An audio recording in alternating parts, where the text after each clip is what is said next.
Bonsoir, bienvenue dans ce programme spécial Mots de saison. Vous le savez, nous arrivons à la fin de la saison 2 de l'émission. J'en profite pour vous remercier de votre fidélité et de tous vos retours encourageants sur le forum de nos lives qui m'ont vraiment beaucoup aidé à l'écriture. Ce soir, nous allons voir les 2 derniers épisodes de la saison 2. Je ne sais pas encore s'il y aura une saison 3 un jour, mais pour le moment, j'ai envie de vous présenter quelques épisodes qui ont une signification particulière pour moi. Pour commencer, l'émission sur la peinture Hono de la peintre Uemura Shoen.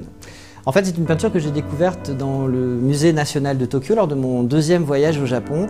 Et j'avoue que j'ai été complètement subjugué par cette œuvre, notamment par la beauté qu'elle dégageait, mais aussi et surtout par tout ce qu'elle ne disait pas. J'avais l'impression qu'il y avait une signification cachée derrière les lignes, les postures, et c'est ce qui m'a vraiment donné envie de faire des recherches et d'en savoir davantage, de découvrir des choses sur ce que voulait vraiment dire la peintre. Et c'est ce qui m'a donné l'idée en fait de proposer cette émission Mots de saison à Alex sur l'art et l'histoire de l'art japonais. Voilà, je vous propose de regarder et on se retrouve juste après.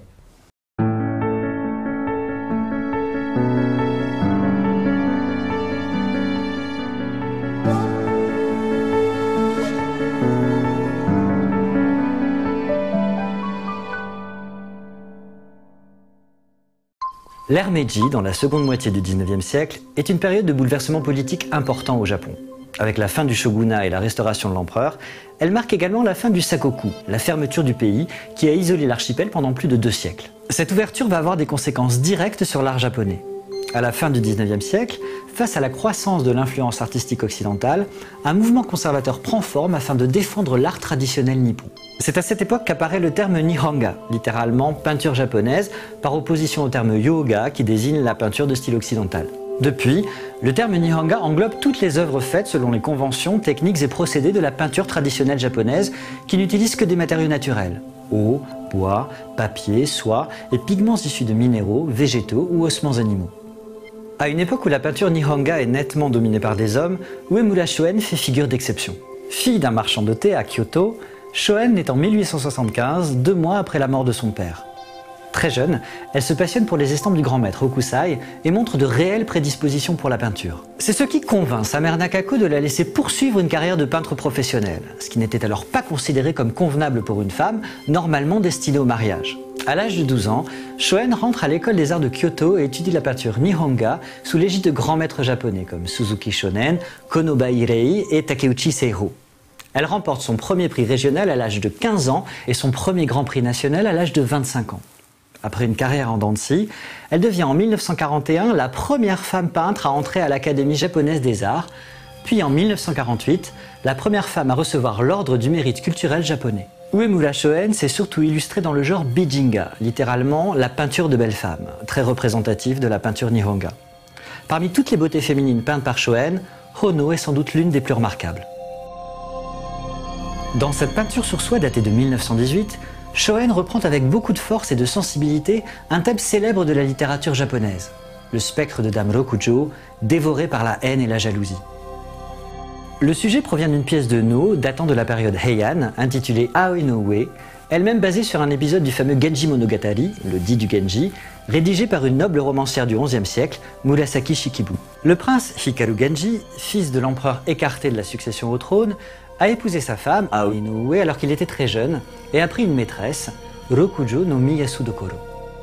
Cette très noble dame, épouse du prince héritier Zembo, était destinée à devenir impératrice, mais la mort prématurée de son époux l'a empêchée de parvenir à ses ambitions.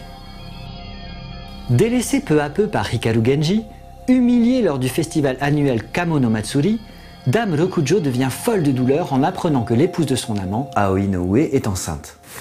Cette jalousie dévorante la transforme peu à peu en Mononoke, en esprit malfaisant, ou plus précisément en Ikiryo, un esprit vivant qui quitte le corps d'une personne pour aller en hanter une autre. Peu de temps après l'accouchement d'Aoi no Ue, l'Ikiryo de Rokujo prend possession du corps de sa rivale et l'entraîne inexorablement vers la mort. Dans le premier acte de la pièce, la famille d'Aoi no Ue fait appel à une prêtresse, Teruhi, pour tenter de comprendre la nature du mal qui détruit peu à peu l'épouse légitime du prince Genji. La chamane réussit à attirer l'esprit de Dame Rokujo en faisant vibrer la corde d'un Azusayumi, un arc sacré en bois de catalpa utilisé dans les rites shinto. Dans le second acte, comprenant qu'Aoi no Ue est en danger de mort, la famille fait appel à un puissant prêtre bouddhiste pour exorciser la jeune femme. Lorsqu'il commence son invocation sacrée, l'esprit de Dame Rokujo perd tout contrôle et se transforme en Hanya, démon cornu qui incarne la jalousie féminine et dont le masque est souvent utilisé dans le théâtre no. C'est d'ailleurs sous cette forme effrayante et démoniaque que les artistes japonais ont tendance à représenter Dame Rokujo, comme Hokusai dans ses fameux croquis ou mangas datant de la fin 18e, début 19e siècle, Nabeta Gyokuei dans le Kaibutsu Ehon, ou Livre illustré des monstres en 1881, ou encore Kogyo Tsukioka dans cet ukiyo-e datant de la fin 19e siècle, début 20e. Uemura Shoen fait un choix radicalement différent dans son interprétation de Dame Rokujo. Le titre Hono, qui signifie flamme en japonais, évoque bien la pièce de No Aoi no Ue, puisqu'il s'agit d'une référence directe à l'une des répliques du spectre de Rokujo dans le premier acte. Ikari no hono wa watashi no mi o kogasu no desu. La flamme de ma colère me brûle.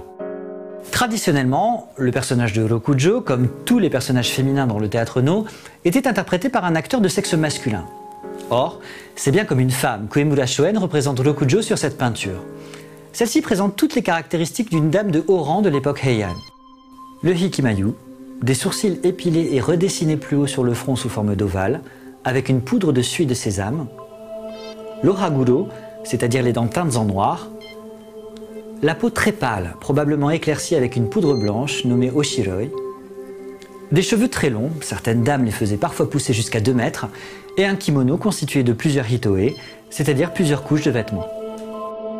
Shoen s'attache à peindre le personnage au moment même où elle perd la raison et bascule dans la démence. Dame Rokujo se mord les cheveux pour tenter de maîtriser ses émotions et de résister à la jalousie incontrôlable qui la déchire. Son corps se tord de souffrance et prend des allures serpentines, au point même que la robe supérieure de son kimono glisse sur son épaule gauche, motif souvent utilisé dans la peinture japonaise pour suggérer la folie. Plusieurs indices montrent qu'elle est en train de devenir un mononoke, un esprit maléfique. Ses longs cheveux et le bas de son kimono semblent devenir évanescents et disparaître, ce qui rappelle la manière dont on représente au Japon les yurei, c'est-à-dire les fantômes, traditionnellement dépourvus de jambes et flottant au-dessus du sol. Regardez également de plus près le motif peint sur le kimono de Rokujo. La toile d'araignée, qui emprisonne ses proies jusqu'à ce qu'elle les ait complètement dévorées, apparaît en noir et blanc sur l'ensemble du vêtement. Cela symbolise vraisemblablement le pouvoir implacable de l'esprit vengeur qui prend lentement mais sûrement possession du cœur de Rokujo. Quant aux fleurs de glycine stylisées, elles peuvent être interprétées de 2 manières. Cette plante grimpante, très puissante, capable de tordre du fer forgé, est généralement considérée comme le symbole d'un amour exigeant et exclusif. Dans ce sens, elle constitue le support idéal pour le spectre de la jalousie tissant patiemment sa toile dans l'âme de Rokujo. Mais la glycine au Japon, en plus d'être un kigo de printemps, est aussi le symbole de la prière bouddhiste, spirale de conscience qui se déroule progressivement de l'humain au divin.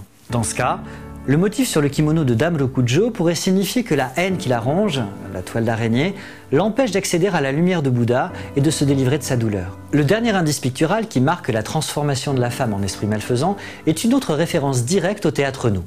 En effet, dans le premier acte de la pièce Aoi no Ue, l'interprète de Rokujo, qui ne s'est pas encore transformé en Hanya, porte un masque appelé Deigan.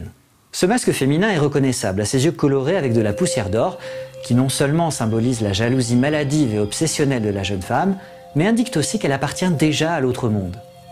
Uemura Shoen a repris la symbolique du masque Deigan, mais en l'adaptant à la peinture Nihonga. Si on observe d'un peu plus près les yeux de Dame Rokujo dans Hono, on s'aperçoit que son regard douloureux et mélancolique se voile d'une légère teinte dorée. Ici, la peintre a utilisé une technique particulière en appliquant la feuille d'or non pas sur le devant de la peinture, ce qui aurait été trop voyant, mais à l'arrière de la soie, pour qu'elle apparaisse discrètement, par transparence. Si Uemura Shoen parvient si bien à exprimer la jalousie de Rokujo dans cette peinture, c'est parce que cette souffrance trouve un écho dans la vie personnelle de l'artiste. Shoen n'a jamais été très heureuse en amour. Toute jeune, elle cède aux avances de son professeur, Shonen Suzuki, un homme marié de 27 ans son aîné, et lui donne même un fils en 1902. Mais son mentor, qui vient d'obtenir un poste important et craint pour sa réputation, finit par l'abandonner. C'est donc en mère célibataire qu'elle doit élever son petit garçon, qui deviendra plus tard le peintre Uemura Shoko. En 1917, alors qu'elle rentre à peine dans la quarantaine, Shoen tombe éperdument amoureuse d'un homme plus jeune qu'elle et se prend à rêver de mariage. Hélas, la famille du jeune homme s'oppose fermement à ce qu'il épouse une femme plus âgée, artiste et fille-mère de surcroît. Le jeune homme cède à la pression familiale et finit par choisir une épouse plus convenable, ce qui rend Shoen folle de douleur. L'artiste entre en dépression et se referme complètement sur elle-même, en se retirant de la vie artistique publique jusqu'en 1924.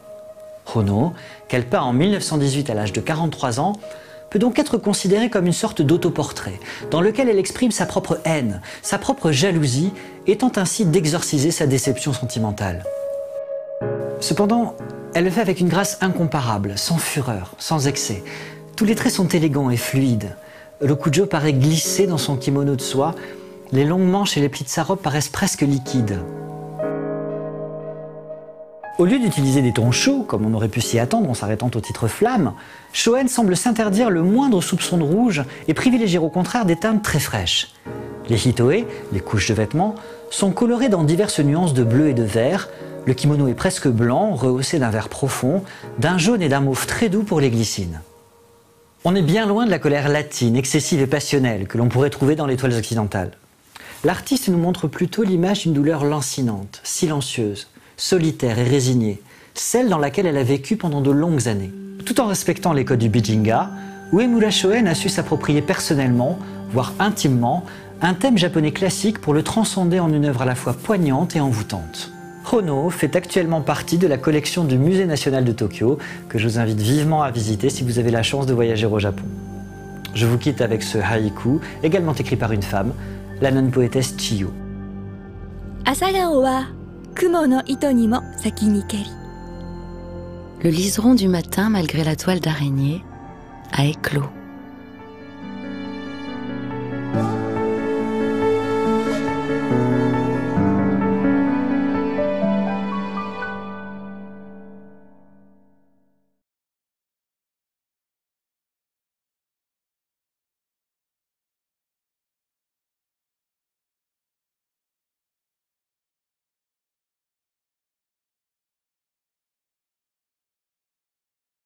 On m'a demandé plusieurs fois comment je choisissais les sujets pour mots de saison.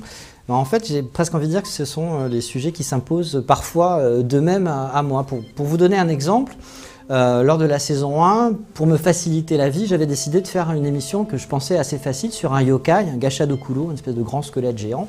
Voilà, et j'avais en tête un triptyque de Kuniyoshi, donc j'ai commencé à faire mes recherches sur ce sujet. Et en fait, en travaillant sur cette peinture, je me suis rendu, sur cette estampe plus exactement, je me suis rendu compte que c'était pas du tout Gashadokuro et que ça faisait référence à une autre légende que je ne connaissais pas, avec une princesse exilée qui avait acquis des pouvoirs magiques, avec un sorcier crapaud sur une montagne, voilà, et qui cherchait à venger son père suite à une sordide vengeance de clan. Et en fait, voilà, à partir d'un sujet qui me paraissait très simple, j'ai commencé à dérouler toute une histoire et toute une structure très très complexe que je n'avais pas envisagée. Au départ, je pensais faire une émission, il s'est avéré que j'en ai fait 3. Voilà, je vous propose du coup de revoir l'une de ces émissions, celle qui traite notamment du père de Takayasha Hime, Taira no Masakado, et on se retrouve à nouveau juste après.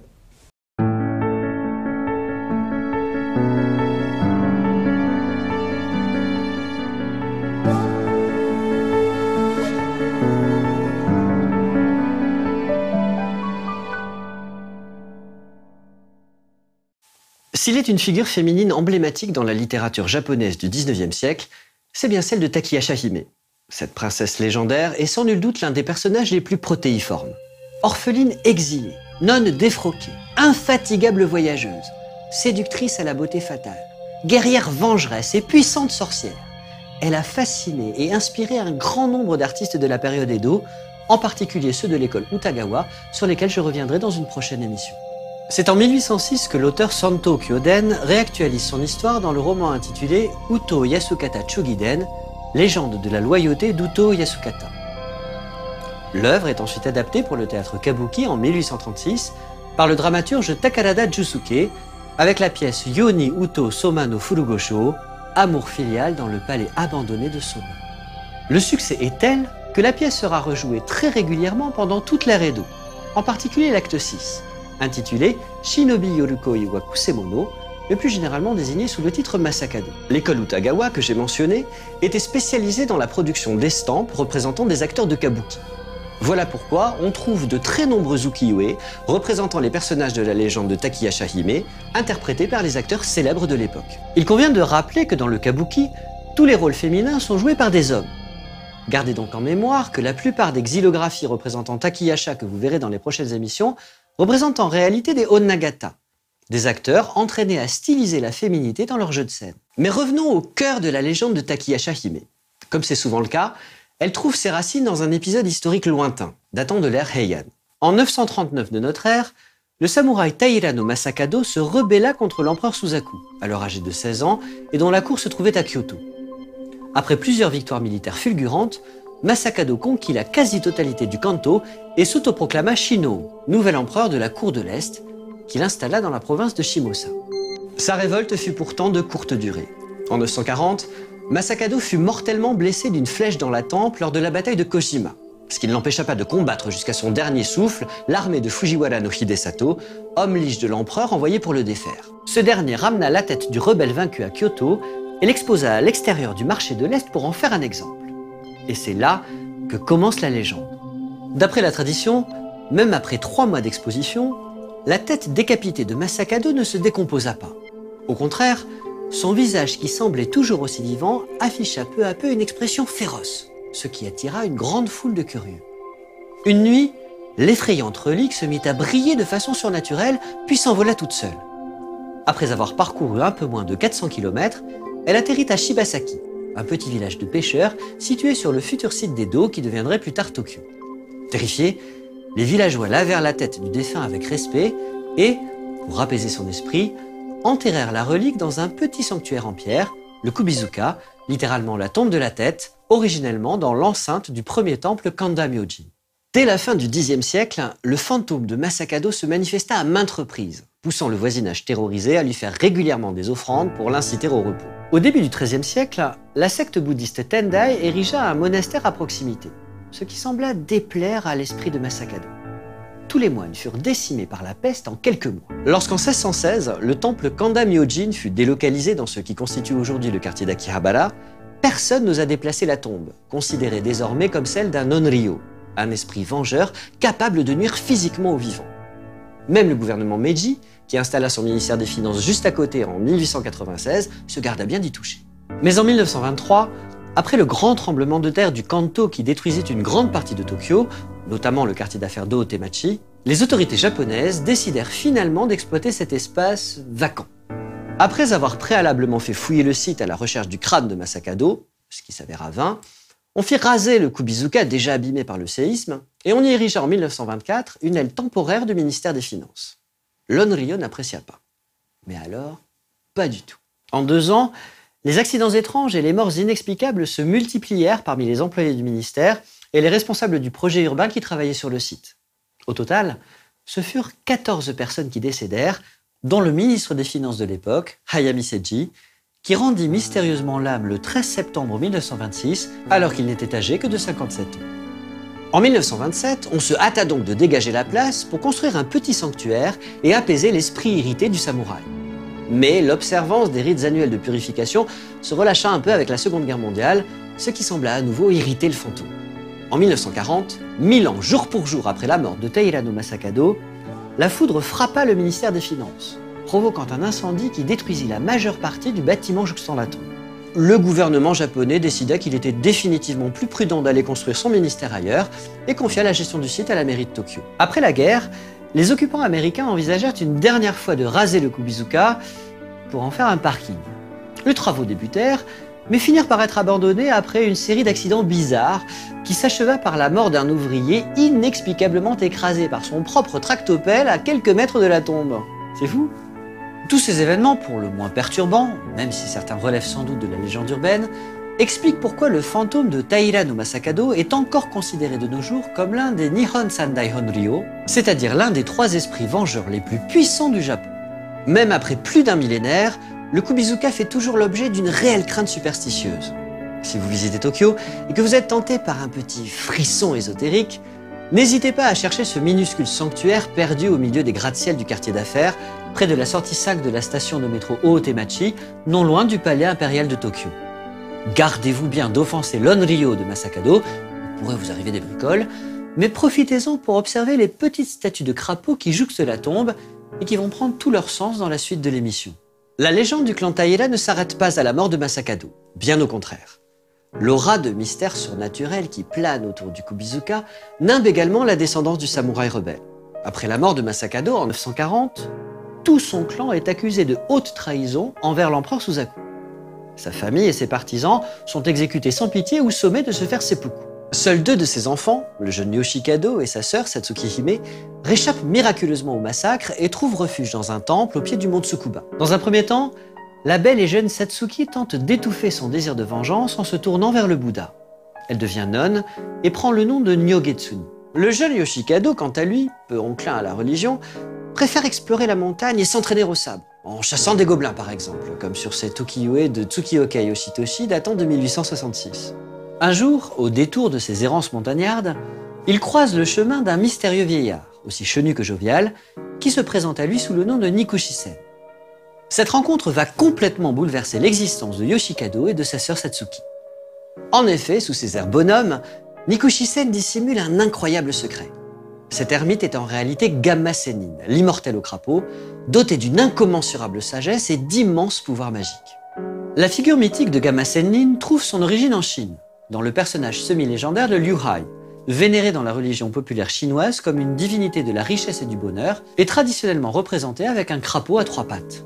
Au Xe siècle, à l'ère dite des 5 dynasties, l'Empire du Milieu traverse une période de forts bouleversements politiques et de guerre civile. Liu Hai est un haut fonctionnaire qui s'est mis au service de Liu Xiongguan, un puissant seigneur de guerre qui a eu lui aussi la bonne idée de s'auto-proclamer empereur, précédant de peu Taira no Masakado. Liu Hai reçoit un jour la visite d'un mystérieux vieillard, décidément, qui après avoir réclamé à son hôte 10 pièces de monnaie et 10 œufs, les empile adroitement les uns sur les autres pour constituer une sorte de pagode à l'équilibre précaire. « Ce n'est pas très stable !» s'écrie alors Liu Hai. Ce à quoi le vieillard lui répond « Aussi stable que votre vie actuelle ».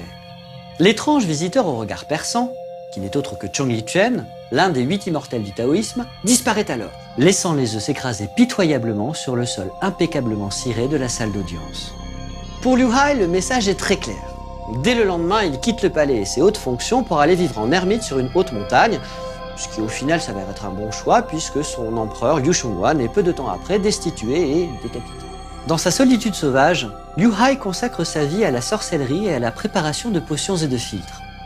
Sous le patronage de Lu Donpin, un autre immortel lui-même disciple de Chongli Chen, il devient un puissant alchimiste taoïste et découvre après des années de labeur acharné les secrets de l'immortalité. Un jour, en se penchant au-dessus d'un puits désaffecté et nauséabond car rempli par la fange, Liu Hai aperçoit 2 yeux rouges brillant sinistrement dans les ténèbres. Il s'agit de Chenchu, littéralement le crapaud, également appelé Qinchan, le crapaud doré, qui affectionne les lieux sombres et humides. Ce batracien mythique est aujourd'hui encore un symbole très populaire en Chine.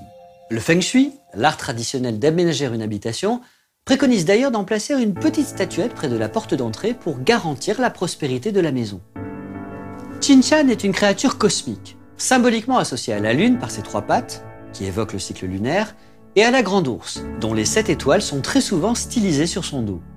En effet, cette constellation est particulièrement importante dans l'ésotérisme taoïste, point sur lequel j'aurai l'occasion de revenir ultérieurement. Les légendes varient quant à l'origine de Qinchan. D'après certaines, il s'agit de l'épouse de l'un des 8 immortels qui aurait volé l'une des pêches de l'immortalité. Après avoir fui sur la Lune, elle aurait été punie de sa cupidité par cette forme hideuse. Dans d'autres versions, plus étroitement liées au mythe de Liu Hai, il s'agit plus simplement de l'esprit réincarné de son propre père, un petit fonctionnaire avare qui a passé sa vie à exploiter des paysans pour en tirer un maximum de profit.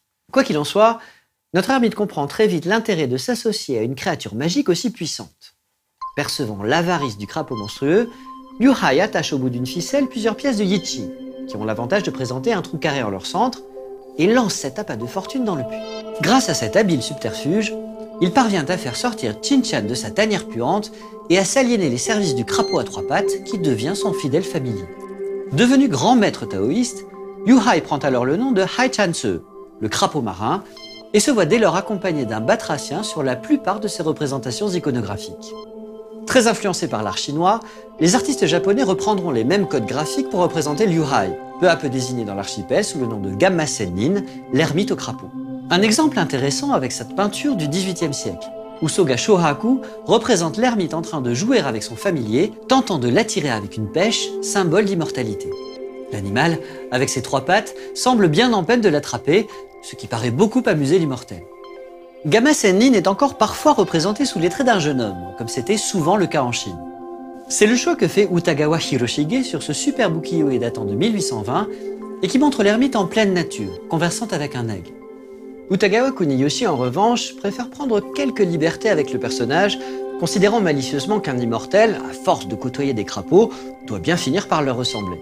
Sur cette estampe datant de 1844, il représente un Gamma Sennin rouge, hirsute et griffu, qu'on a presque du mal à distinguer des familiers qui l'entourent. Kuniyoshi persiste avec cet ukiyo-e de 1855, où il figure Gamma Sennin faisant démonstration de sa magie à l'aventurier écrivain Tenjiku Tokubei. L'ermite, squelettique et les yeux exorbités, se confond presque en arrière-plan avec les batraciens.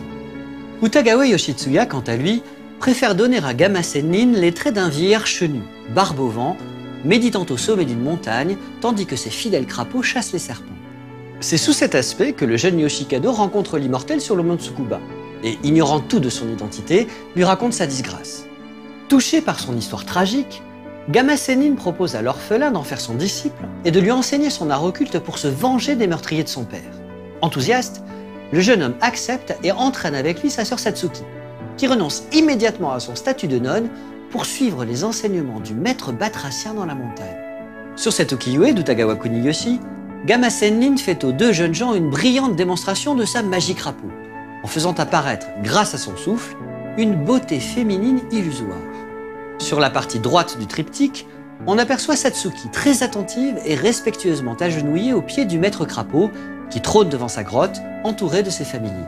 Sur la partie centrale, Yoshikado semble surpris par l'illusion de l'ermite, alors qu'il était en train d'étudier un rouleau d'incantation, ou makimono, contenant tous les secrets de la magie batracienne. Sur la partie gauche du triptyque, le souffle de l'enchanteur projette l'illusion d'une oiran, une courtisane de haut rang magnifiquement vêtue, qui semble se livrer à une danse traditionnelle avec un éventail. Preuve qu'on peut vivre en ermite dans la montagne pendant des siècles, sans perdre pour autant le goût des belles femmes. La formation intensive de Gamma Sennin porte rapidement ses fruits. Yoshikado devient un puissant guerrier magicien, maniant habilement le sabre et disposant d'une importante panoplie de sorts pour déstabiliser ses adversaires. Le jeune homme est notamment capable de reproduire les illusions enseignées par son maître, comme le prouve cette estampe de 1863 signée par Utagawa Kunisada. Après avoir effectué un Kuji-in, une incantation avec les mains, Yoshikado parvient lui aussi à faire apparaître une troublante courtisane dans le souffle de son familier. Le même artiste le dépeint ici d'une manière assez comique. Au moment où Yoshikado, surmonté de son crapaud, s'apprête à lancer un sortilège, il est inopinément dérangé par une souris. Vous avez peut-être remarqué le cheval noir peint sur les makimonos. Il s'agit de l'emblème de la région de Soma, célèbre pour son élevage équin et dont est originaire le clan Taira. On retrouve ce motif équin sur de nombreuses estampes, notamment sur cet autre ukiyo-e de Kunisada, figurant Yoshikado à droite, utilisant sa magie pour combattre Uto Yasukata à gauche. Satsuki, quant à elle, est devenue une puissante enchanteresse grâce à Gamma Sennin. Comme son frère, elle est fréquemment associée à des crapauds dans l'iconographie japonaise pour rappeler l'origine de ses pouvoirs. Regardez par exemple sur cet ukiyo-e de Tsukioka Yoshitoshi la foule de batraciens qui se présentent au pied de la jeune et belle magicienne comme pour l'honorer et la servir. C'est également grâce à son familier crapaud qu'on peut aisément identifier la princesse sur cette œuvre anonyme du 19e siècle qui réunit tous les magiciens célèbres du folklore japonais. Je vous laisse vous amuser à la retrouver vous-même. Grâce à l'enseignement magique de l'ermite immortel, les orphelins de Taira no Masakado commencent à voir se dessiner l'espoir d'une vengeance. Toutefois, la magie crapaud et ses illusions grivoises ne suffisent pas à Satsuki. Ivre de puissance et avide d'approfondir ses connaissances occultes, elle va s'engager dans une voie bien plus sombre. Voie qui fera bientôt d'elle la sublime et non moins redoutable Takiyasha Hime. Nous nous quittons pour aujourd'hui avec ce haïku de Shiki Masaoka. 宵闇や月を吐き出すガマの口 Jeune crépuscule, la gueule du crapaud exhale la lune.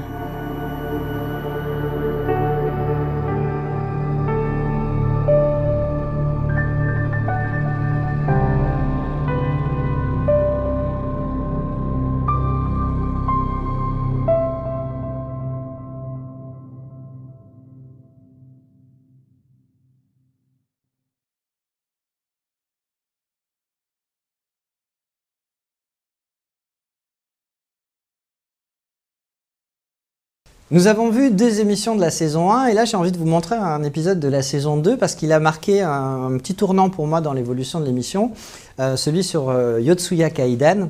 En fait c'est un projet que j'avais déjà depuis longtemps. J'avais en tête pas mal d'effets.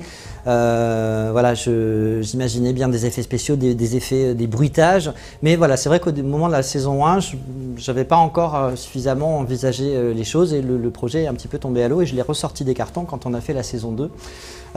Et du coup, ça marque vraiment un tournant puisque on a réussi avec Alex à faire quelque chose d'un peu plus scénarisé, quelque chose à la fois plus narratif, qui cherchait à immerger davantage le spectateur dans les œuvres d'art elles-mêmes, en essayant de rajouter quelques éléments scénaristiques un peu prenants. Voilà. Et donc voilà, Suzuka notamment a accepté de faire le fantôme d'Oiwa. Alors ce que j'ai pas raconté, c'est que normalement il y a une superstition qui tourne autour de ce rôle, qui est maudit normalement. Les actrices japonaises qui doivent incarner Oiwa vont dans un temple spécialement pour prier son spectre, et voilà, parce que sinon elles risquent justement d'avoir leur œil qui gonfle et de le perdre. Alors au départ, j'avais envisagé de le faire moi-même, mais comme je suis un peu superstitieux et un peu peureux, finalement c'est Suzuka qui a accepté de perdre un œil pour No Life. Voilà, donc je vous propose de regarder avec moi à nouveau cet épisode sur Yotsuya Kaidan.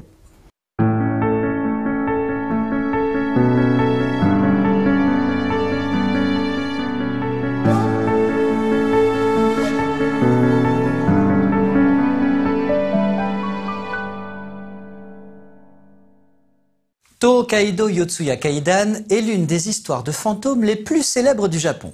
Mise en scène dans le théâtre Kabuki au début du 19e siècle par le dramaturge Tsuruya Namboku IV. Tamiya Iemon est un ronin désargenté qui a trahi son clan et qui doit maintenant vendre des parapluies dans les rues d'Edo pour survivre. Après avoir tué son beau-père, Yotsuya Samon, il retrouve sa femme Oiwa. Celle-ci, ignorant tout du crime de son mari, donne peu de temps après naissance à leur enfant et pense avoir enfin trouvé le bonheur. Mais lorsqu'il apprend qu'Ohme, la petite fille du riche Ito Kihei, est amoureuse de lui et veut l'épouser, Iemon décide de tourner radicalement la page. Avec la complicité de la famille Ito, il empoisonne sa femme alors qu'elle est à peine remise de l'accouchement. Contre toute attente, le poison ne tue pas Oiwa, mais la transforme en véritable monstre. Ses yeux gonflent de façon dissymétrique, ses traits se figent en un rictus atroce et ses cheveux tombent partout ensanglantés. Iemon charge alors son complice Takuetsu de violer sa femme pour pouvoir l'accuser d'adultère. Comprenant enfin qu'elle a été trahie par son mari, Oiwa devient à moitié folle et s'égorge accidentellement avec un sabre en voulant se défendre. Son fils nouveau-né ne reste pas longtemps orphelin. Il est mystérieusement emporté par un énorme rat. Iemon, de retour chez lui, n'a plus qu'à faire le ménage. Le fidèle Kobotoke Kohei, qui a percé à jour son ignoble complot, est accusé de vol et immédiatement exécuté. Iemon demande ensuite à ses hommes de clouer le serviteur à une porte avec le cadavre de sa femme. Il fait ensuite jeter le tout dans la rivière pour faire croire aux yeux du monde qu'il a légitimement puni des amants adultères. Maintenant qu'il a les mains libres, à défaut d'être propre, Iemon peut enfin épouser Ohme. Dénué de tout remords, il a déjà oublié son crime et n'aspire qu'à sa future félicité d'homme riche et bien marié. La nuit précédant la cérémonie, Iemon prend l'air dans son jardin après avoir bu du saké, rêvant probablement aux joies qu'il tirera le lendemain de sa nuit de noces. Soudain, son chien se met à grogner, inquiet. Levant les yeux, il s'aperçoit que la lumière d'une de ses lanternes clignote étrangement. La lueur s'intensifie puis s'amenuise au gré de pulsations erratiques, comme si elle l'appelait, comme si elle cherchait à lui signifier quelque chose.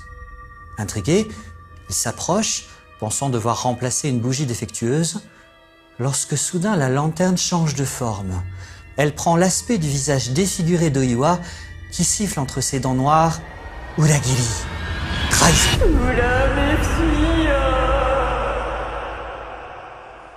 Cette scène fantastique du Yotsuya Kaidan est sans doute l'une de celles qui inspira le plus les artistes de l'époque Edo, notamment ceux de l'école Utagawa. La plupart d'entre eux choisirent de faire apparaître le visage contrefait d'Oiwa dans la lanterne, en flammes, comme ici Kuniyoshi, ou encore Kunisada, sur cette ukiyo-e plus tardive datant de 1863. Mais la version la plus célèbre reste vraisemblablement celle du grand maître Hokusai, qui sut parfaitement restituer le caractère angoissant de cet épisode. Il choisit de représenter en très gros plan la lanterne, lorsqu'elle commence à prendre l'apparence du visage blafard d'Oiwa. Les plis se métamorphosent en rides d'expression pour faire ressortir un regard douloureux, injecté de sang. Dans la partie inférieure, le papier consumé s'ouvre telle une bouche béante. On croirait presque entendre le cri rauque du spectre vengeur. Son estampe eut tellement de succès que certains artistes s'en inspirèrent sans vergogne, comme ici Shunbaisai Hokue, qui reprit le design de Hokusai et se contenta de rajouter le personnage d'Iemon terrorisé dans la partie inférieure droite. Pour mieux exprimer la transformation surnaturelle de la lanterne, certains éditeurs allèrent enfin jusqu'à créer des estampes spéciales, appelées shitakei, littéralement « image déguisée ».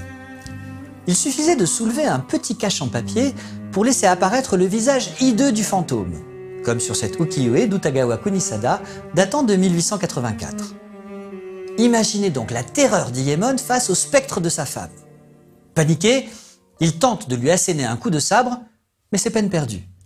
La lame du Ronin ne coupe que la corde de la lanterne, qui tombe et se met à se consumer lentement au sol.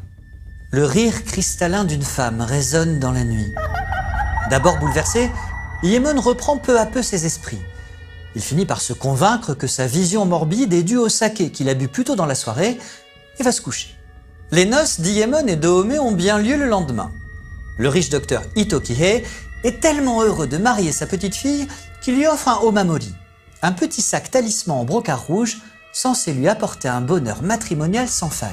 À l'issue de la cérémonie, Iemon s'approche fébrile de sa nouvelle épouse. Tous ses efforts vont être enfin récompensés. Lorsqu'il ôte délicatement la coiffe traditionnelle de la jeune mariée pour mieux la contempler, ce n'est pas le tendre visage d'Ohome qu'il aperçoit sous le Tsunokakushi, mais les traits monstrueux d'Oiwa, qu'il invective avec amertume. Fou de terreur, Iemon dégaine son katana et décapite le spectre. Mais c'est la tête de sa nouvelle femme Ohome qui roule à ses pieds, maculant de sang son splendide kimono de noces. Un énorme rat fait alors irruption dans la pièce et emporte le petit talisman rouge d'Ohome qui gît sur le sol. Lorsque le Ronin, désespéré, se précipite vers son beau-père Ito Kihei pour le prévenir, il tombe nez à nez avec le fantôme de son ancien serviteur, Kobotoke Kohei, qui semble dévorer son nouveau-né disparu.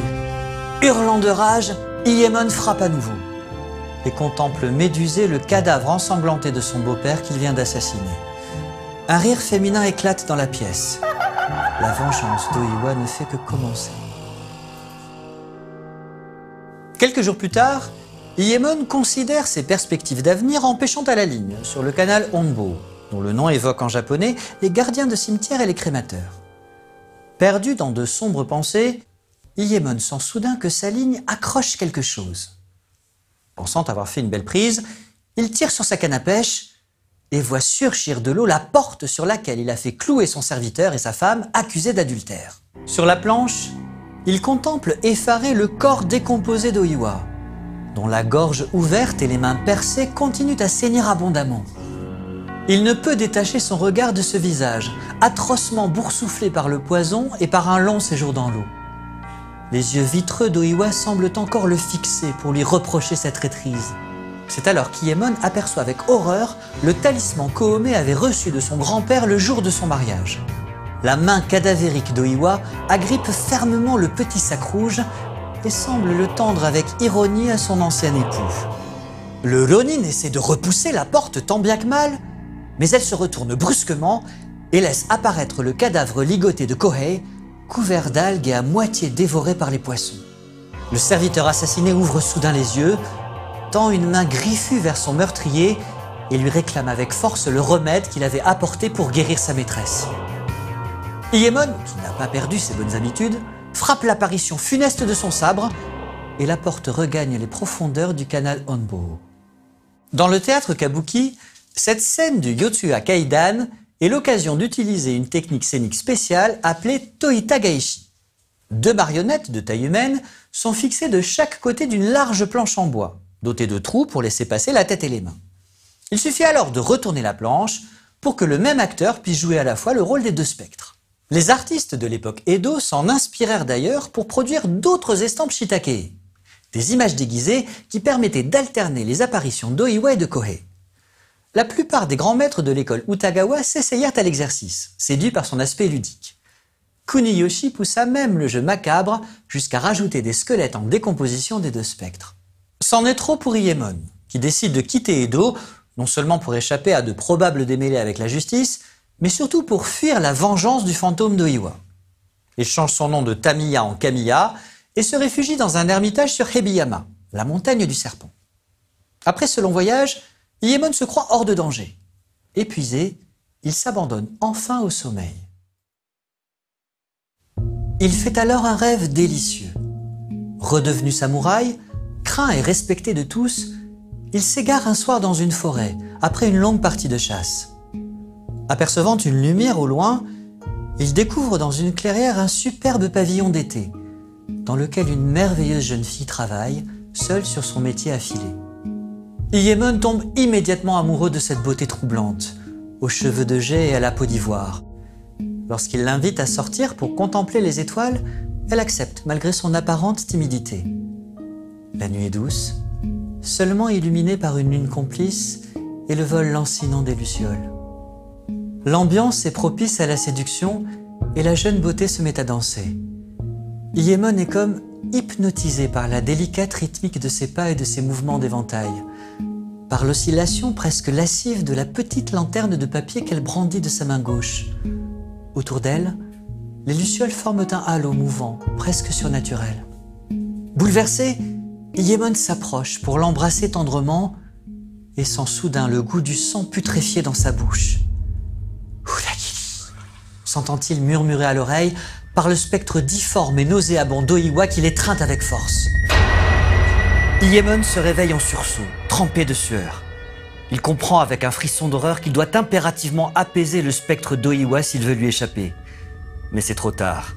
Le Yurei vengeur, attiré par la concupiscence de l'homme infidèle, a retrouvé sa proie et n'est pas prêt à la lâcher.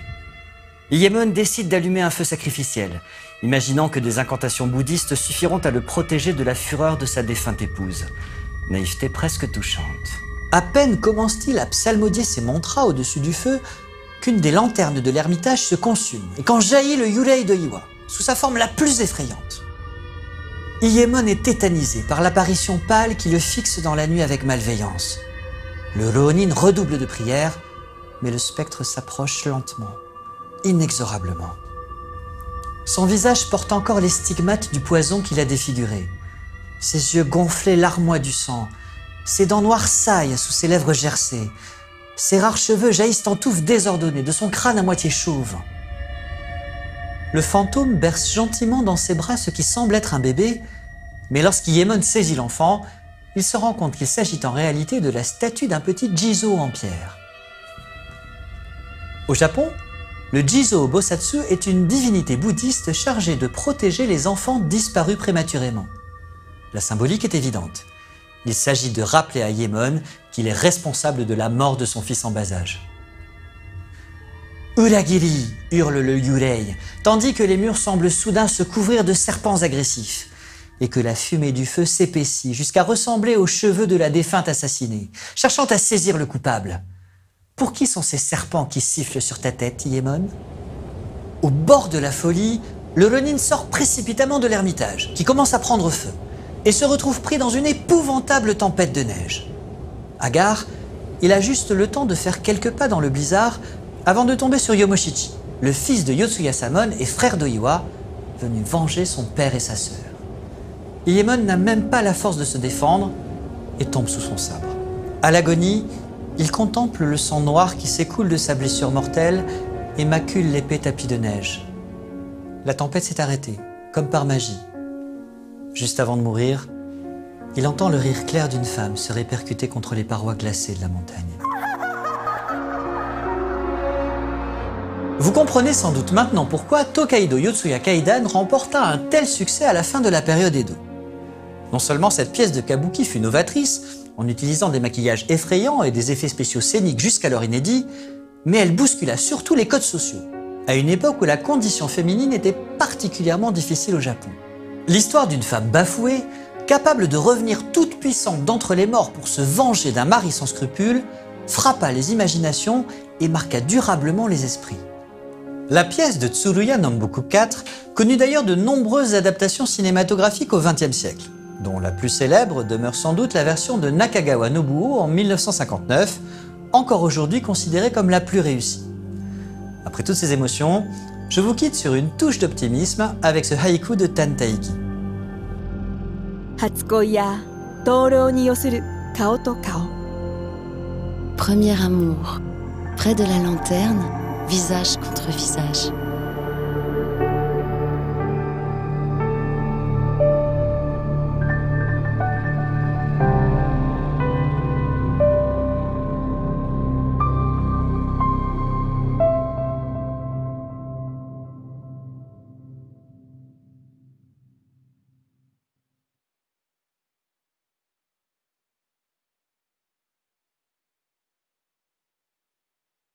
Pour terminer ce programme, je vous propose de regarder les 2 derniers épisodes inédits de la saison 2 de Mots de saison, qui concernent tous deux Kintaro. En fait, là encore, c'était un sujet à tiroir. Au départ, je ne pensais faire qu'une émission sur ce petit personnage. Puis au final, voilà, en faisant des recherches, je me suis rendu compte qu'il fallait beaucoup plus, notamment sur Yamauba, dont l'évolution iconographique était très intéressante. Puis même chose, les estampes d'Utamaro nécessitaient d'après moi un approfondissement, donc je me suis retrouvé à faire 4 programmes. Je vous invite à regarder les 2 derniers.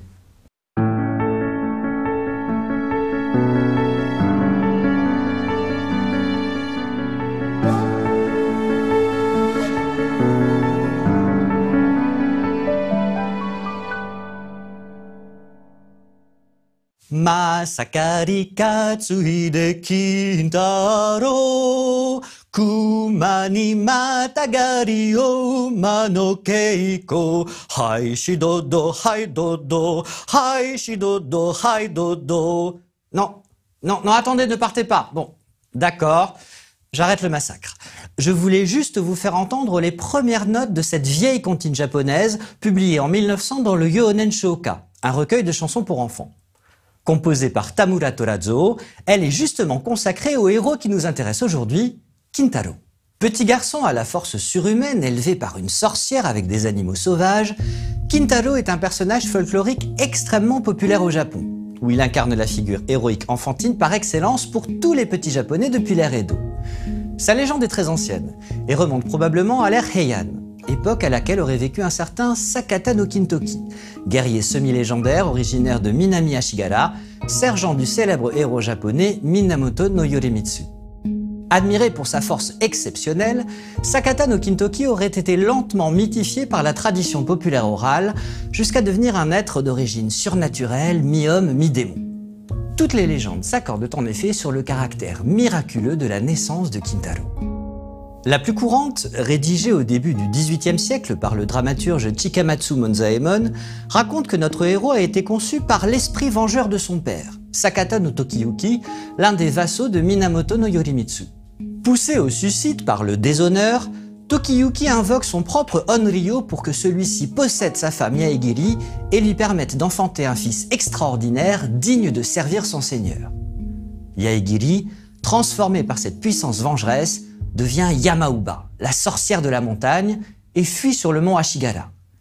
Elle y donne naissance à un petit garçon dont la peau rouge et le tempérament de feu trahissent l'ascendance surnaturelle.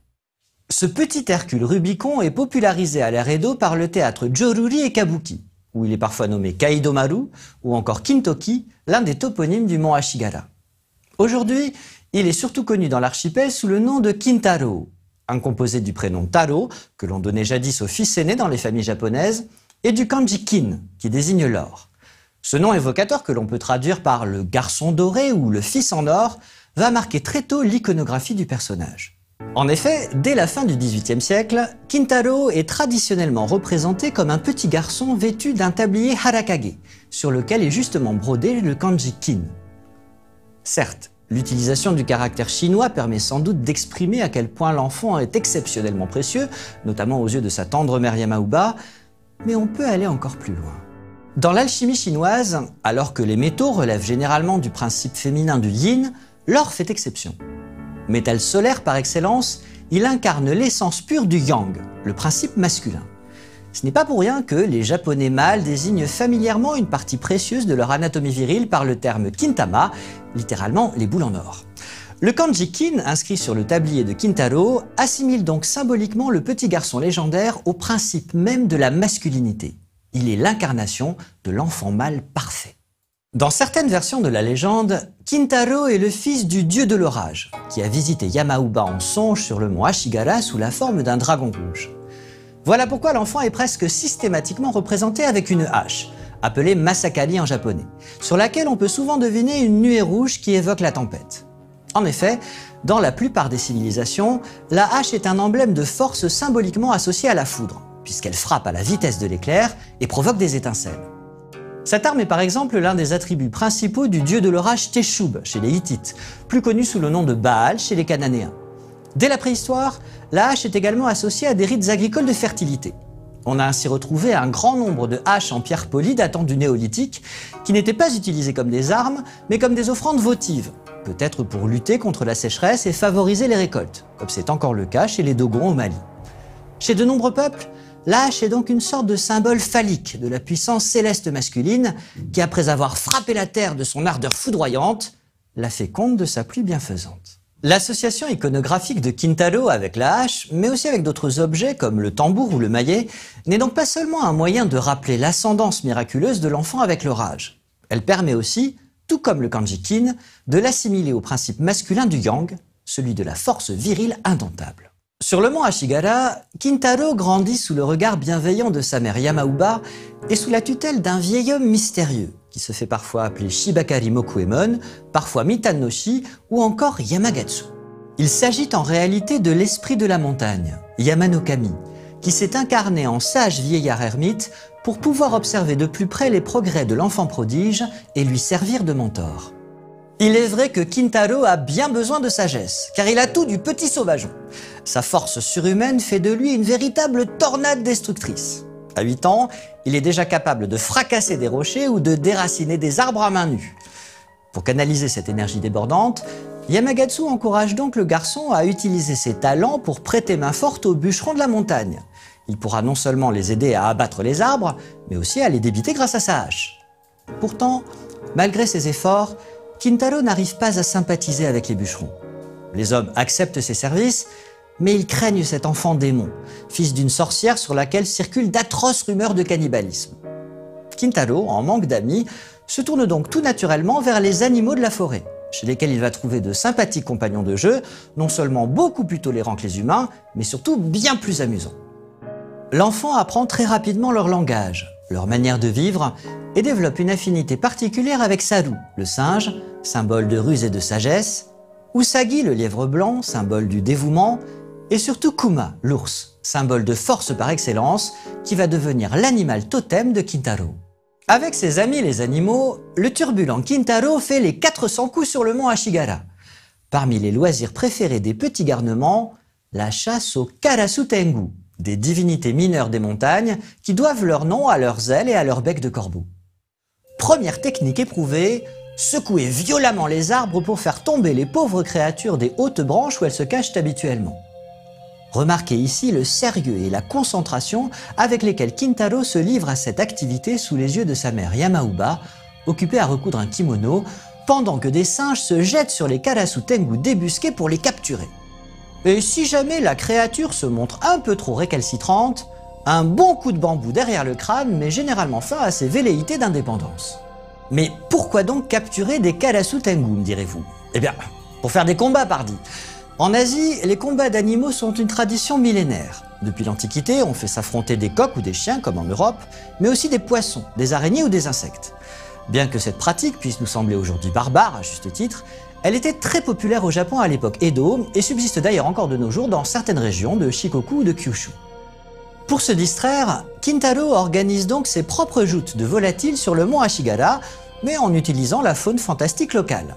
Et comme les Karasu Tengu sont apparemment de petits yokai très agressifs, il garde les meilleurs combattants dans de grandes cages en osier, puis élabore des tournois pour les faire batailler, soit entre eux, soit avec des coqs de combat, appelés chameaux en japonais. Enfin, s'il est une activité pour laquelle Kintaro et ses amis à poil et à plumes se passionnent, c'est la lutte traditionnelle japonaise, le sumo. Ce sport, apparu dans la période Yamato il y a plus de 1500 ans, est probablement issu d'anciens rituels shintoïstes, encore une fois liés à la fertilité de la terre. Des combats de lutte sumo, mais aussi des spectacles de théâtre et de danse, étaient dédiés aux kami des montagnes pour qu'ils prêtent mieux l'oreille aux prières des hommes et leur accordent de bonnes récoltes. Dès qu'ils en ont l'occasion, Kintaro et les animaux de la forêt se livrent à des luttes sumo endiablées sur le mont Ashigara. Souvent, le petit garçon tient le rôle du gyoji, l'arbitre, parfois muni d'un éventail spécifique en bois de forme ovale, appelé gumbai, avec lequel il désigne le vainqueur. Les combattants sont traditionnellement vêtus du mawashi, un pagne constitué d'une bande de tissu de plusieurs mètres qui constitue la seule prise solide autorisée pendant l'affrontement. Kintaro prend la lutte sumo très au sérieux, au point même qu'il entraîne ses compagnons afin qu'ils gagnent en puissance musculaire. C'est ce que montre ce triptyque très amusant d'Utagawa Toyokuni, où l'enfant fait carrément faire des pompes aux animaux, en position du poirier avec un tronc d'arbre sur la nuque, histoire que ça ne soit pas trop facile non plus. Sur les côtés, Yamauba et Yamagatsu osent à peine en croire leurs yeux. Malgré cet entraînement pour le moins draconien, aucun animal de la montagne ne parvient à rivaliser avec la force surhumaine de Kintaro. Pas même Kuma, l'ours, pourtant réputé pour sa vigueur et sa robustesse. Après avoir tenté maintes fois de vaincre le petit garçon, sans succès, le puissant carnassier finit par se soumettre à Kintaro et devient son familier attitré, l'autorisant même à grimper sur son dos, ce que je vous déconseille vivement d'essayer de faire si le hasard vous fait croiser la route d'un ours. La force de Kintaro ne cessant de croître, l'enfant se cherche de nouveaux défis à relever. Très vite, un seul adversaire ne lui suffit plus et c'est par paire qu'il combat les animaux les plus puissants de la forêt. Mais même les duos de fauves les plus féroces, ours, sangliers, lions, ne viennent pas à bout du petit prodige de la lutte. Il les terrasse tous avec une facilité déconcertante. Kintaro, pour trouver des adversaires à sa taille, se tourne alors vers les créatures monstrueuses. Un certain nombre d'estampes de l'époque Edo montrent ainsi Kintaro en train de combattre un serpent gigantesque. Sur cet ukiyo-e de Kuniyoshi datant de 1836, le petit garçon s'apprête à écraser la bête crachant son venin sous un énorme rocher, arraché au pan de la montagne. Yoshitsuya reprend le même thème, quelques années plus tard.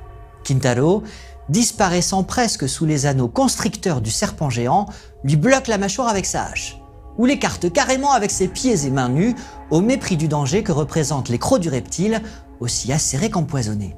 Mais le combat fantastique le plus célèbre de Kintaro, qui va profondément marquer l'imaginaire des Japonais de l'époque Edo, est celui qu'il mène contre une carpe géante, sous une chute d'eau du mont Ashigara.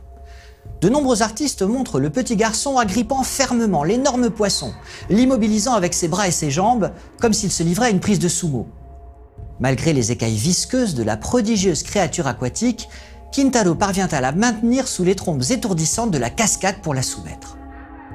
C'est à Kuniyoshi que nous devons la version la plus célèbre de cette scène de lutte au corps à corps.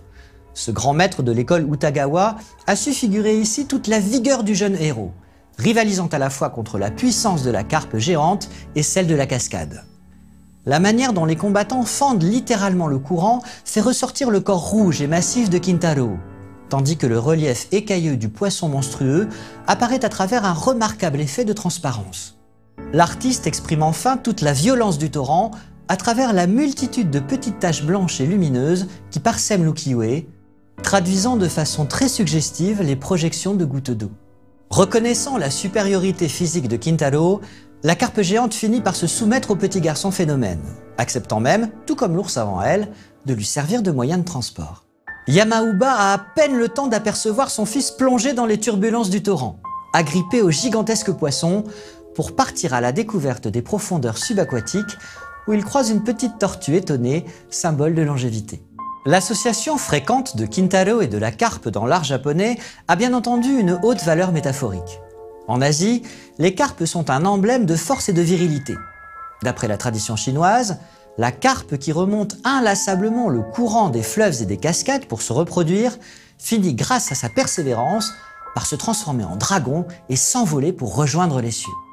Que ce soit par son nom qui évoque l'or, par la couleur rouge de sa peau, par sa hache qui renvoie symboliquement à la puissance phallique de la foudre, ou encore par ses animaux totems, l'ours et la carpe, Kintaro est fortement assimilé au yang, le principe même de la masculinité dans la cosmologie asiatique. C'est donc tout naturellement que notre petit héros va être associé à un certain nombre de fêtes traditionnelles marquantes dans la vie des petits garçons japonais de l'époque Edo. C'est ce que j'aurai la joie de vous expliquer lors de la prochaine émission. Pour nous séparer sur une note poétique, j'ai choisi aujourd'hui un nouvel haïku de Kobayashi-san. 獅子熊と隣塚らや冬ごもり Les sangliers et les ours sont mes voisins. Solitude d'hiver.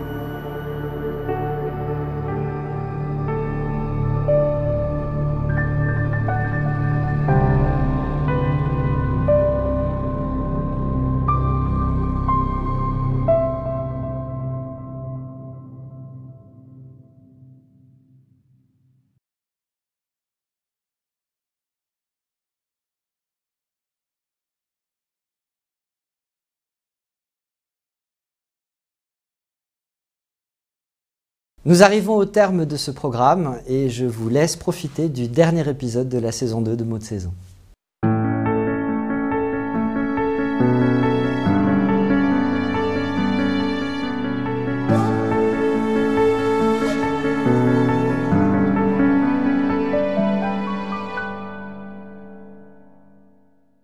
De tous les héros japonais, Kintaro est sans doute celui qui jouit de la symbolique la plus riche dans les nombreuses estampes de la période Edo qui lui furent consacrées. Fils de la sorcière de la montagne, Yamauba, c'est un enfant extraordinaire, dont la peau est aussi rouge que celle d'un Oni, un démon. Si les légendes varient sur son origine, elles s'accordent toutefois sur le caractère miraculeux de sa naissance. Il a été surnaturellement engendré, soit par l'esprit vengeur de son père, Sakata no Tokiyuki, soit par la visitation nocturne du dieu de l'orage sous la forme d'un splendide dragon rouge. Élevé au milieu des bêtes sauvages, avec lesquelles il développe une étonnante affinité, le petit garçon doré montre dès son plus jeune âge une force exceptionnelle. Quand il ne passe pas son temps à abattre des arbres à main nue ou avec sa hache, Kintaro provoque à la lutte toutes les créatures qu'il croise pour trouver un adversaire à sa taille. Il soumet ainsi l'ours et la carpe géante du mont Ashigara, qui deviennent tous deux ses animaux totems. Tous les éléments iconographiques du personnage renvoient métaphoriquement à l'idée de vigueur, comme c'est le cas sur ces deux ukiyo-e qui associent Kintaro au buffle, symbole chinois de l'énergie et de la vraie nature de l'homme. Bref, Kintaro apparaît dans l'art japonais comme la personnification enfantine du yang, le principe de la masculinité dans la cosmogonie asiatique. Très rapidement, l'enfant merveilleux a donc incarné une sorte de modèle viril pour tous les jeunes mâles japonais. D'ailleurs, si les estampes qui le représentent eurent autant de succès à l'époque, c'est que les Japonais leur prêtaient des vertus talismaniques. On pensait que leur possession protégeait les enfants des maladies et leur assurait une bonne croissance. Dès lors, le petit lutteur à la peau rouge est devenu l'idéal protecteur des petits garçons de l'ère Edo, apparaissant régulièrement dans toutes les étapes importantes de leur vie. Kintaro a ainsi été associé très tôt à la traditionnelle fête japonaise des garçons, Tango no Sekku. Ce festival tire son origine d'une antique coutume chinoise qui consistait à suspendre au rebord des toits des Acorus calamus, ou joncs odorants, censés éloigner les maux du mois de mai, époque cruciale de l'année pour le repiquage du riz. Introduite au Japon dès le 8e siècle, la fête des joncs odorants a fini par devenir entre le 12e et le 14e siècle la fête des garçons. On se demande bien pourquoi. J'arrête tout de suite ceux qui, comme moi, auraient l'association d'idées facilement mal placées. Au Japon, le jonc odorant, appelé shobu dans sa prononciation chinoise, n'a pas la connotation sexuelle que l'on pourrait prêter à sa traduction française. Les anciens japonais l'associaient plutôt à ces deux homonymes, shobu, le combat, ou shobu, l'esprit guerrier. À l'époque Kamakura, les familles appartenant à la noblesse militaire, les bushi, assimilèrent donc spontanément cette tradition des joncs odorants à la formulation de vœux pour que leurs petits garçons grandissent correctement et deviennent des guerriers vigoureux et combatifs. À l'occasion de cette fête, les bambins de sexe masculin faisaient l'objet de soins particuliers. On leur faisait par exemple prendre des shobuyu, des bains de joncs odorants censés leur transmettre par infusion endurance et pugnacité. Parfois, on allait même jusqu'à leur faire exceptionnellement boire du saké aromatisé au shobu pour les fortifier. Tango no Sekku était aussi et surtout l'occasion pour les petits garçons de déguster les délicieux kashiwa mochi, des gâteaux de riz gluants enrobés d'une feuille de chêne, arbre qui symbolise au Japon, tout comme en Europe, l'invincible solidité.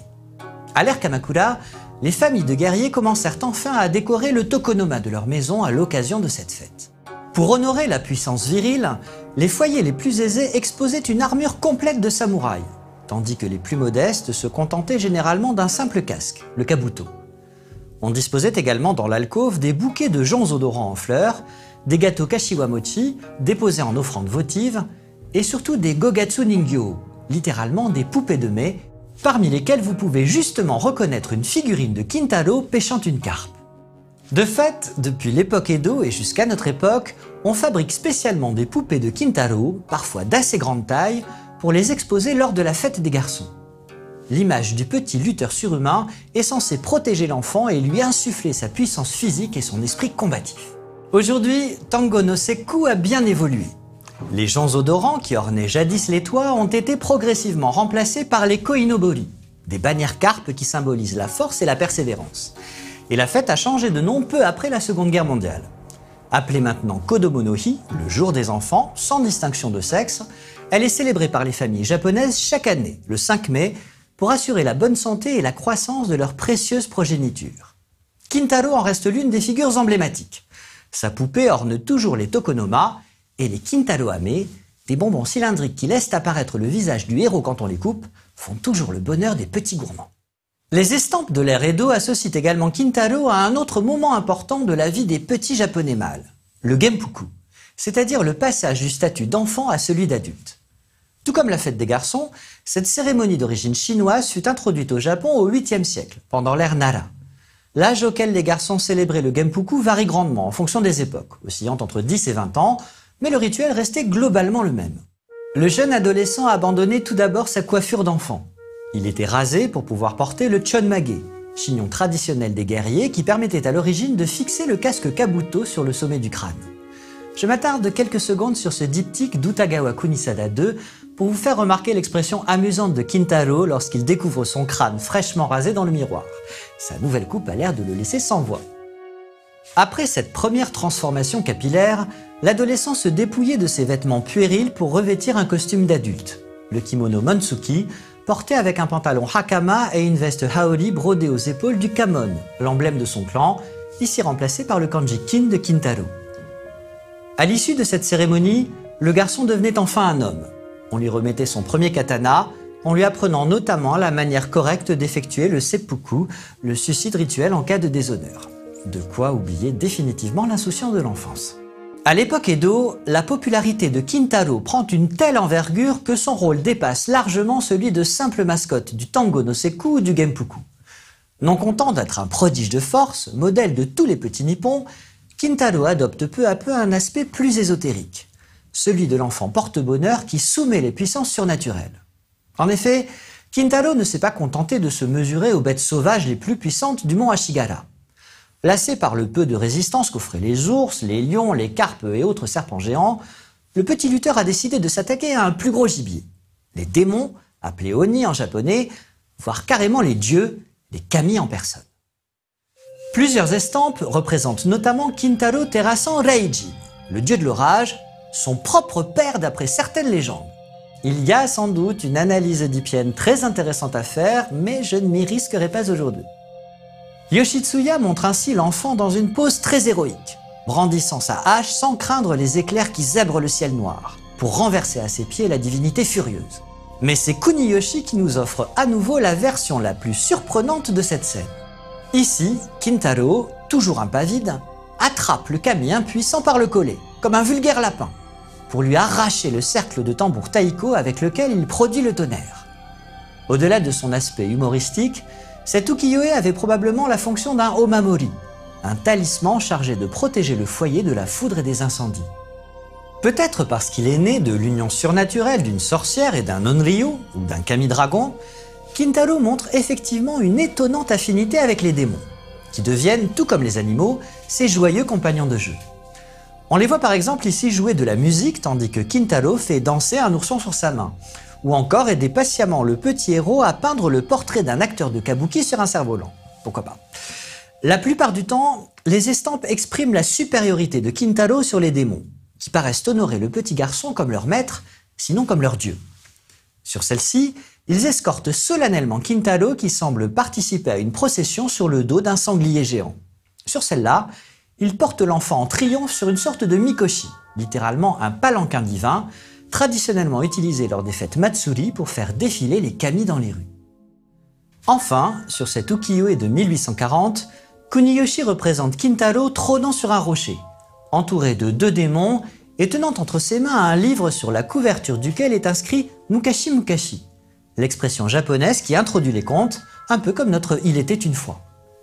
La pose digne et autoritaire du petit garçon imite malicieusement celle de Kuan Yu, un guerrier chinois semi-légendaire du IIe siècle, réputé pour sa force exceptionnelle et lui aussi représenté avec la peau rouge. Divinisé dans la religion taoïste dès le VIe siècle, il devient Quan Di, le saint empereur Quan, divinité spécialement chargée de soumettre les démons. En assimilant symboliquement Kintaro à Kuan Yu, l'artiste montre que le petit garçon est tout aussi efficace que le dieu chinois pour neutraliser les mauvais esprits. Voilà pourquoi Kintaro est aussi associé à la fête japonaise du Setsubun, célébrée tous les ans début février pour marquer la fin de l'hiver et le début du printemps. Cette tradition venue de Chine et importée au Japon au 8e siècle, comme c'est original, est à l'origine un rite d'exorcisation des mauvaises énergies accumulées pendant la saison froide. La coutume la plus populaire du Setsubun est appelée Mamemaki. Elle consiste à jeter des haricots de soja grillés par les fenêtres pour expulser les esprits maléfiques en criant « Oni wa soto, fuku wa uchi », ce qui signifie globalement « Dehors les démons, dedans le bonheur ». Les artistes de l'époque Edo représentèrent très souvent Kintaro se livrant énergiquement à ce rite, comme c'est le cas sur cette Uchiwae de Kuniyoshi, une estampe spécialement destinée à décorer un éventail. Dans certaines régions du Japon, les démons sont au contraire invités à entrer dans la maison, considérant qu'ils sont les émissaires des dieux. C'est ce que semble suggérer cette estampe de Kiyonaga, où les petits Oni se jettent avec avidité sur les haricots jetés par Kintaro, comme s'il s'agissait de friandises. Une dernière coutume du Setsubun consiste à accrocher devant sa porte un Hiragi Iwashi, une petite amulette artisanale fabriquée avec des têtes de sardines et des feuilles de houx, pour empêcher les mauvais esprits de revenir dans la maison. Vous pouvez justement apercevoir ce talisman atypique sur cette ukiyo-e de Totoya Hokei en haut à gauche. Avant la restauration de Meiji, le mois du Setsubun correspondait aussi au moment du Shogatsu, la fête de la nouvelle année, depuis déplacée au 1er janvier pour correspondre au calendrier grégorien. Bien sûr, Kintaro ne pouvait qu'être associé à cette célébration, comme il est finalement à toutes les fêtes japonaises censées porter bonheur. Il est par ailleurs intéressant de noter que les acteurs qui interprétaient Kintaro dans le théâtre kabuki étaient presque systématiquement vêtus de blanc et de rouge. Or, ce sont justement les 2 couleurs traditionnelles du Nouvel An japonais, la première symbolisant la pureté, la seconde la protection contre les forces du mal. Inutile d'en dire davantage. La fête du Shogatsu était l'occasion pour les parents d'offrir à leurs enfants des étrennes, appelées Otoshidama. À l'ère Edo, il s'agissait généralement de petits jouets que l'on s'amusait parfois à faire tirer au sort, en laissant les bambins choisir au hasard une des longues ficelles auxquelles les présents étaient accrochés. On dégustait également le Kagami Mochi, un double gâteau de riz censé apporter force et vigueur pour la nouvelle année. Le Kagami Mochi était traditionnellement brisé lors d'un rituel shinto appelé Kagami Biraki, qui avait lieu le second samedi ou dimanche du 1er mois de l'année. Il s'agit là encore d'une coutume porte-bonheur à laquelle Kintaro est fréquemment associé dans l'art japonais. Vous l'avez compris, au fil du temps, l'image seule de Kintaro est devenue un omamori à part entière. Synonyme de force et de victoire, l'enfant miraculeux incarne encore pour les Japonais l'énergie positive, celle qui accompagne tous les moments heureux de la vie. Mais la légende du petit garçon rouge ne s'arrête pas là. Après avoir vaincu aisément toutes sortes de monstres et de démons, Kintaro est revenu sur le mont Ashigara. Même s'il désespère de trouver un jour un adversaire à sa taille, l'enfant continue de s'entraîner opiniâtrement à la lutte sumo avec ses amis les animaux de la forêt. Le problème, c'est qu'il ne maîtrise plus sa force. Un jour, alors qu'il est en train de combattre l'ours, il projette accidentellement son adversaire qui tombe de la falaise et plonge dans le torrent. Kintaro arrache alors un tronc d'arbre à proximité et le jette dans la rivière, pour que son compagnon à poil puisse s'y accrocher et échapper ainsi à la noyade. Ce qu'il ignore, c'est qu'un témoin a assisté à toute la scène. Dissimulé sur une corniche avoisinante, le samouraï Urabe no Suetake n'en croit pas ses yeux. Bouleversé par la puissance physique du petit garçon, il décide d'en faire immédiatement rapport à son daimyo, le grand guerrier Minamoto no Yorimitsu, qui campe justement dans les environs. Intrigué par cet enfant qui, paraît-il, est capable de fracasser un rocher sur le crâne d'un sanglier, Minamoto no Yorimitsu ordonne à son vassal d'en apprendre davantage sur ce petit prodige, quitte à éprouver sa force par lui-même. Urabe no Suetake retourne donc dans la forêt pour provoquer Kintaro dans un duel de sumo. Le petit garçon, d'abord sceptique, finit par relever le défi. Après tout, il n'a jamais eu l'occasion de combattre un humain. Ce sera peut-être amusant. La lutte a lieu près de la rivière et contre toute attente, Urabe no Suetake résiste à la tornade rouge. C'est que le samouraï n'est pas n'importe qui. C'est un Shitenno, l'un des 3 rois célestes de Minamoto no Yorimitsu, qui constitue sa garde rapprochée de meilleurs guerriers. Kintaro, qui n'est que force mais manque de technique, triomphe in extremis de cet adversaire redoutable. Yorimitsu, qui a assisté de loin au combat, est impressionné par cet adolescent massif qui a déjà bien entamé sa puberté sur cet ukiyo-e de Tsukiyoka Yoshitoshi. Il lui propose donc immédiatement de rejoindre les rangs de son armée.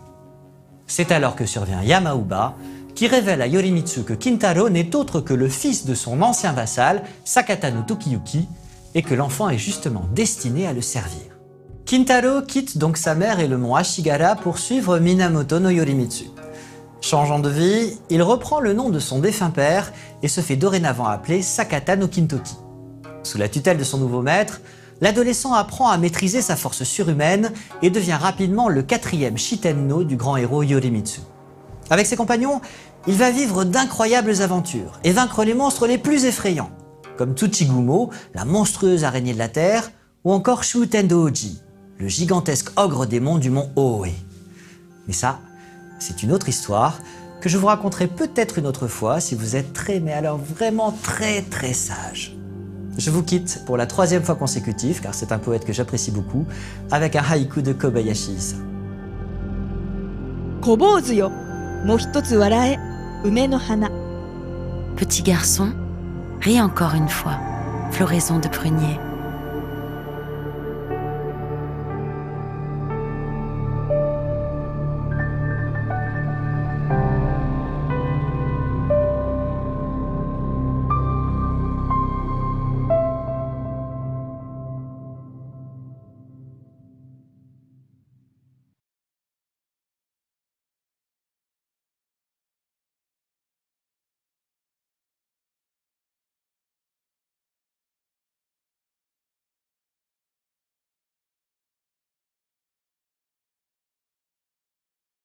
Et oui, un dernier haïku de Kobayashi Issa, parce qu'effectivement c'est un poète que j'apprécie beaucoup. C'est vrai qu'à chaque fois j'essaie de trouver des haïkus qui rentrent un peu en résonance avec les thèmes de l'émission, sans que ce soit trop évident non plus. Voilà, je vous remercie d'avoir partagé ce programme spécial avec moi et je vous souhaite de très bonnes fêtes et je vous dis à très bientôt sur nos lives.